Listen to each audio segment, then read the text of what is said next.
Well, I remember winning Tapemark in '90 very clearly. I wanted to play off on the second extra hole. I wish I could remember the fellow's name that I played off against, but I don't.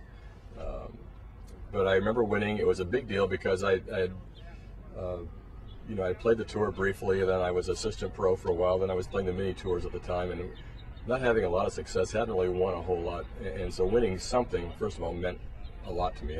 To win the Tapemark was a big deal because I won something.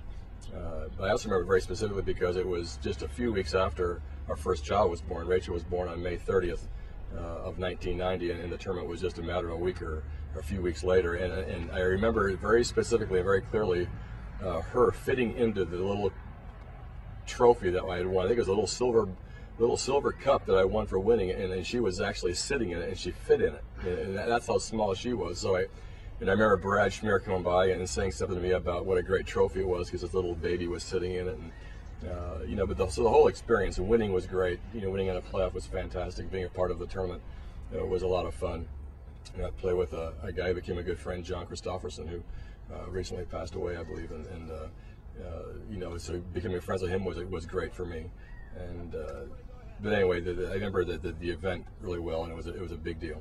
Well, winning breeds winning, and right along in that same time as the Tapemark that year, I think I won the State Open a couple times in a row, and then went onto the nationwide tour, which at the time was the Hogan Tour. It was a part-time member, and I won later on that summer on the Hogan Tour. So winning in June of '90, and then winning in July of '90 on the nationwide tour, and then going on in '92 and started to play the PGA Tour. Again, that was it all is a stepping stone.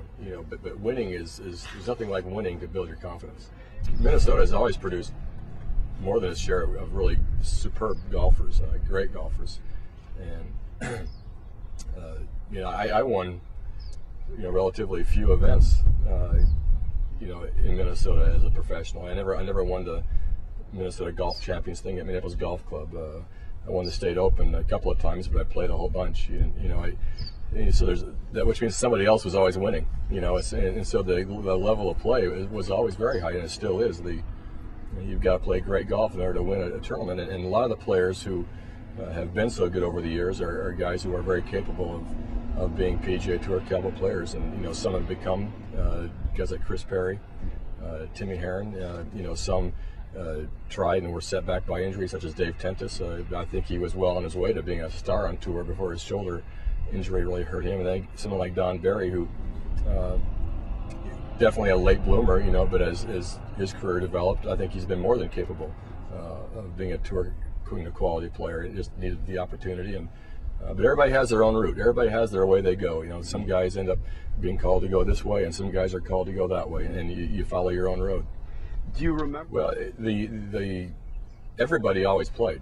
I think that really says it all. The Tapemark was not a championship that you thought, well, I might play this year, and maybe I won't, maybe I will. It seemed like it was always a tournament that those who were really serious about golf and golf as a career, especially professional, that's the one they played in it. People didn't skip it, and they still don't skip it. And I think that says it all.